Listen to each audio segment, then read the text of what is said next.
ایک ستارہ جو رومی جنگ کے دیوتا سے اپنا نام لیتا ہے اور رات کے آسمان پر اپنے سرخ رنگ کے ساتھ چمکتا ہے، وہ دوسروں سے مختلف تھا اور اس کی کوئی بھی خصوصیت آسمان پر اس کے دوسرے ستاروں جیسی نہیں تھی۔ تقریباً 200 سال پہلے دوربینوں کی ترقی کے ساتھ مریخ کی سطح پر دلچسپ شکلوں کا پتہ چلا۔ یہاں تک سوچا جاتا تھا کہ یہ شکلیں مارس کی تہذیب سے تعلق رکھتی ہیں، لیکن یہ ایک طویل وقت پہلے تھا۔ اب ہم جانتے ہیں کہ مریخ پر کوئی مصنوعی ڈھانچہ نہیں ہے، لیکن ہم نے یہ بھی سیکھا کہ آج جو خشک زہریلا سیارہ ہم دیکھتے ہیں شاید کبھی زمین کی طرح رہنے کے قابل تھا۔ 1960 کی دہائی سے سائنسدانوں نے مریخ کو دیکھا اور سیارہ کی نشو و نما اور ارتقاء اور اس کے پر اسرار ماضی اور صلاحیت دونوں کو کھولنا شروع کر دیا۔ اب آئیے سرخ سیارے کو قریب سے دیکھتے ہیں اور اس کا موازنہ زمین سے کرتے ہیں۔ مریخ زمین کے بعد سورج کا چوتھا قریب ترین سیارہ ہے۔ یہ فاصلہ اسے زمین کی طرح مناسب درجہ حرارت پر رہنے دیتا ہے۔ یہ سورج سے 230 ملین کلومیٹر دور ہے۔ یہ زمینی حجم کا تقریباً نصف ہے۔ زمین کا قطر 12,742 کلومیٹر ہے، جبکہ مریخ کا قطر 6,789 کلومیٹر ہے۔ جبکہ زمین پر ایک دن 24 گھنٹے کا ہوتا ہے، مریخ پر ایک دن 24 گھنٹے 39 منٹ کا ہے۔ یہ دونوں سیاروں کے درمیان سب سے زیادہ ملتے جلتے پوائنٹس میں سے ایک ہے۔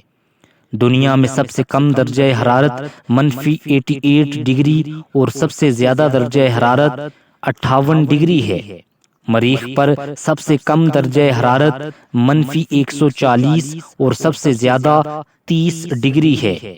زمین کا ماحول 78% نائٹروجن، 21% آکسیجن اور 1% دیگر گیسوں پر مشتمل ہے۔ مریخ کی فضا 96% کاربن ڈائی آکسائیڈ اور 4% دیگر گیسوں پر مشتمل ہے۔ زمین کے قریب مدار میں موجود دیگر دو آسمانی اجسام چاند اور زہرہ ہیں۔ زہرہ یعنی وینس زمین چاند سے 3,84,403 کلومیٹر دور ہے۔ کائنات میں یہ فاصلہ تقریباً گھر کے دروازے کو چھوڑ کر باغ میں داخل ہونے جیسا ہے۔ اس قربت نے چاند کی تلاش میں بھی بڑا فائدہ دیا۔ جب وینس زمین کے سب سے قریب ہوتا ہے تو ان کے درمیان فاصلہ 38 ملین کلومیٹر رہ جاتا ہے۔ مارس اپنے قریب ترین مقام پر ہے، یعنی 54.6 ملین کلومیٹر دور۔ چاند پر بہت کم اہم وسائل ہیں اور قمری دن 1 مہینہ رہتا ہے۔ اس میں تابکاری کے خلاف رکاوٹ پیدا کرنے والا ماحول بھی نہیں۔ زہرہ پر اوسط درجہ حرارت 400 ڈگری سے زیادہ ہے اور بیروک میٹر دباؤ زمین سے 900 میٹر نیچے ہے۔ اس میں راتیں بھی ہیں جو 120 دن تک رہتی ہیں۔ ٹیکنالوجی کی مدد کے بغیر انسانوں کا مریخ پر رہنا ناممکن ہے، لیکن زہرہ کے مقابلے مریخ کو جنت سمجھا جا سکتا ہے۔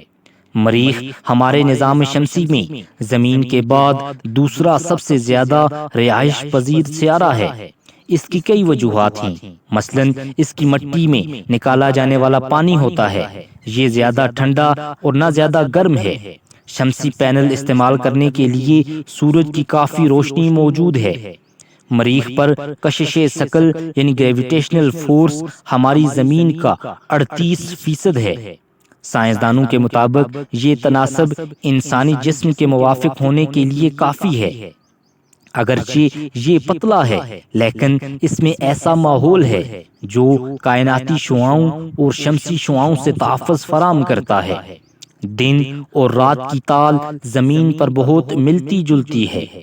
زمین کے دن مریخ کے تقریباً 24 گھنٹے 39 منٹ اور 35 سیکنڈ ہیں۔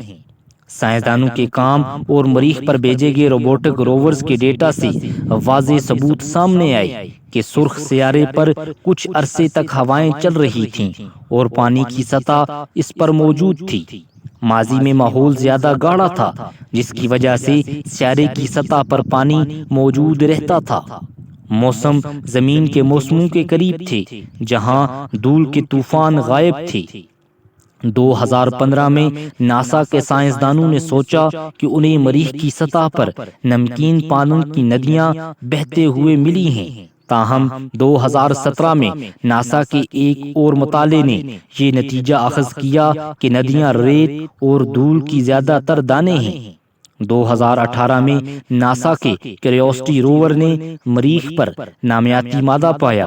یہ اس بات کا سب سے بڑا ثبوت سمجھا جاتا تھا کہ مریخ پر زندگی کی عمارتیں موجود تھیں۔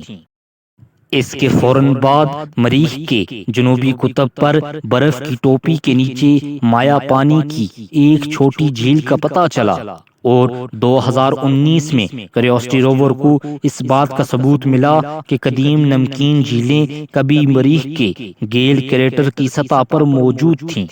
انسان 1960 سے روبوٹک گاڑیوں سے مریخ کی تلاش کر رہا ہے۔ اس کے بعد سے 7 ممالک امریکہ، رشیا، چین، جاپان، برطانیہ، بھارت، متحدہ عرب امارات اور یورپین یونین کے مشترکہ مشنوں نے سرخ سیارے پر 49 مشن کی کوشش کی ہے۔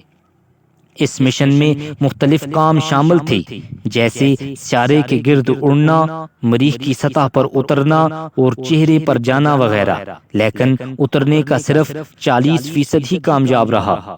آخری کامیاب مشن پرسیونس گاڑی تھی، جو مریخ کی سطح پر اتری۔ گاڑی 18 فروری 2020 کو سطح پر اتری اور اس نے مریخ سے پہلی تصاویر شیئر کیں۔ پرسیونس روور سرخ سیارے کے ماضی سے تحقیق کر کے ان کے مختلف ادوار کے آثار تلاش کرنے کی کوشش کر رہا ہے۔ خاص طور پر یہ دیکھا جائے گا کہ آیا پانی کے ذریعے بننے والی یا تبدیل شدہ چٹانوں میں نامیاتی مالیکولز ہوتے ہیں جو کاربن پر مبنی کیمیکل بلڈنگ بلاکس ہیں۔ یہ مریخ کے کاربن ڈائی آکسائیڈ ماحول سے آکسیجن پیدا کرنے کی صلاحیت کی بھی جانچ کرے گا، تاکہ مستقبل کے انسانی مشنوں کی مدد کی جا سکے۔ انجینیٹی ہیلی کاپٹر اڑنے اور مریخ کو تلاش کرنے کی کوشش کرے گا۔ ہیلی کاپٹروں کو یہ فائدہ بھی ہوگا کہ وہ خطرناک خطوں پر پرواز کر سکیں گے جہاں روور روبوٹ نہیں پہنچ سکتے، جیسا کہ کھڑی پہاڑیوں یا گڑھے وغیرہ۔ انسائٹ، جس نے اپنا مشن 26 نومبر 2018 کو شروع کیا تھا، سیارے کی گہرائی میں جاتا ہے اور چٹانوں کی تشکیل کے عمل کا جائزہ لیتا ہے جو کرۂ ارض کو شکل دیتے ہیں۔ 21 ستمبر 2014 کو میون سرخ سیارے کے ماحول، آب و ہوا کی تاریخ اور ممکنہ رہائش کے بارے میں معلومات اکٹھا کرتا ہے۔ 10 مارچ 2006 کو لینڈنگ کرتے ہوئے مارس آربیٹر منفرد تصاویر کھینچتا ہے اور اب تک کی سب سے طاقتور دوربین کیمرے کے ساتھ ڈیٹا اکٹھا کرتا ہے۔ کیوریوسٹی، جو 6 اگست 2012 کو اتری تھی، اس بات کا جائزہ لے رہی ہے کہ آیا مریخ پر ایسا ماحول ہے جو چھوٹی زندگی کی شکلوں کو سہارا دے سکتا ہے۔ دوسرے لفظوں میں اس کا مشن سیارے کی رہائش کا تعین کرنا ہے۔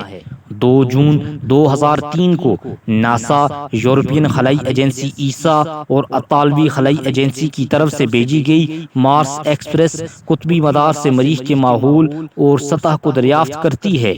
مارس، جو 24 اکتوبر 2021 کو ایک اور مشن مریخ پر بھیجا گیا، سیارے کی سطح کی ساخت کا تعین کرنے، پانی اور برف کا پتہ لگانے اور تابکاری کے ماحول کا مطالعہ کرنے کے لیے اپنے مشن جاری رکھے ہوئے ہے۔ اسپیس ایکس بہت جلد انسان بردار گاڑی مریخ کی سطح پر اتارنے کی تیاریاں کر رہا ہے۔ آیا یہ بات کتنی درست ہے یا نہیں، یہ فیصلہ وقت ہی کرے گا۔ دن کی بہترین ویڈیو دیکھنے کے لیے آپ ہمارے چینل کو سبسکرائب کریں، کیونکہ ہم روزانہ آپ کے لیے ایک نئے ٹاپک پر ایک نئی ویڈیو لاتے ہیں۔ امید کرتا ہوں آپ کو ہماری آج یہ ویڈیو پسند آئی ہوگی۔ اگر ویڈیو پسند آئی تو ویڈیو کو لائک، شیئر اور چینل کو سبسکرائب کریں۔ آپ نے اپنا قیمتی وقت نکال کر ہماری ویڈیو دیکھی، ہم آپ کا بہت شکریہ ادا کرتے ہیں۔